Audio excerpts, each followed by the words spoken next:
Hello friends, good morning. இன்றைக்கி ஒரு சூப்பரான வெஜ் பிரியாணி எப்படி செய்யுதுன்னு பார்த்துடலாம். இன்றைக்கி வந்து கேரட் பீன்ஸ் மட்டும் போட்டு நான் சூப்பரான வெஜ் பிரியாணி பண்ண போகிறேன். அதுக்கு ஒரு குக்கர் எடுத்துகிட்டு எண்ணெயும் நெய்யும் சரிசமமாக ஊற்றி நல்ல எண்ணெய் சூடான பிறகு ஓல்ட் ஸ்பைசஸ் எல்லாம் போட்டு நல்ல பொன்னிறமாக ஆன பிறகு வதங்கின பிறகு 3 பெரிய சைஸ் வெங்காயம் கட் பண்ணி அதில் போட்டிருக்கேன். அதையும் நல்ல பொன்னிறமாக ஆன பிறகு வதங்கின பிறகு இஞ்சி பூண்டு பேஸ்ட் போட்டுட்டு தக்காளி, கொத்தமல்லி, புதினா, பச்சை மிளகாய் இதையும் போட்டு நல்லா வதக்கிடணும்.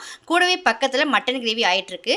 ஸோ இதெல்லாமே போட்டு நல்லா வதங்கின பிறகு நமக்கு தேவையான அளவு உப்பு போட்டுட்டு நல்லா அதையும் வதக்க விட்டுடணும். நல்லா இது வதங்கின பிறகு நம்ம கட் பண்ணி வச்சிருக்க இந்த காய்கறி அதில் போட்டு ஒரு 15 நிமிஷத்துக்கு நல்லா வதக்க விட்டுட்டு தேவையான அளவு தண்ணி ஊற்றிக்கணும். நம்ம அரிசி எவ்வளோ எடுத்துருக்கோம் டபுள் மடங்காக தண்ணி ஊற்றிட்டு நல்லா தண்ணி கொதிச்ச பிறகு லெமன் புழிஞ்சு விட்டு அரிசியை போட்டு நல்லா குக்கரை மூடி போட்டு ஒரு 3 விசில் விட்டு இறக்குறீங்கன்னா சூப்பரான வெஜ் பிரியாணி ரெடி ஆகிடும். இதில் வந்து பட்டாணியும் ஆட் பண்ணால் இன்றைக்கி வந்து பட்டாணி என்கிட்ட இல்லை. ஸோ பட்டாணி இல்லாமல் கேரட் பீன்ஸ் மட்டும் போட்டு ஒரு சூப்பரான வெஜ் பிரியாணி ரெடி பண்ணிட்டேன். இதுக்கு கூடவே வந்து மட்டன் தொக்கை ரெடி பண்ணிட்டேன். ஸோ இந்த வீடியோ உங்களுக்கு பிடிச்சதை லைக் பண்ணுங்கள், ஷேர் பண்ணுங்கள், மறக்காமல் சப்ஸ்கிரைப் பண்ணி